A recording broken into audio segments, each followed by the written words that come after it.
বন্ধুরা, আমি আজকে পটল চিংড়ি পুঁই শাকের তরকারিটা কীভাবে বানাই তোমাদের কাছে আজকে শেয়ার করছি। অল্প একটু লবণ দিচ্ছি, তুলে নেব। এবার বন্ধুরা এই কড়াই একটু তেল দিচ্ছি,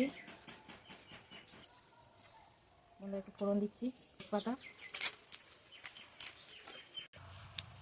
বন্ধুরা এবার আমি পটলটা একটু ভেজে নেবো এই তেলের উপরে দিয়ে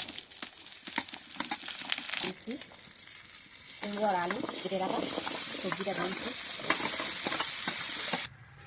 আমরা দিয়েছি 1 চামচ লবণ, 1 চামচ গুঁড়ো আর 1 চামচ লঙ্কার গুঁড়ো।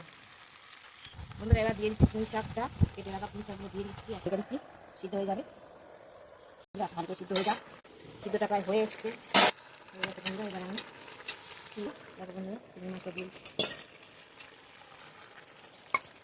বন্ধুরা আদা জিরে মরিচ বাটা একসাথে শিলে তেলে বেটে নিয়েছি। বন্ধুরা এই সবজি 1 চামচ চিনি,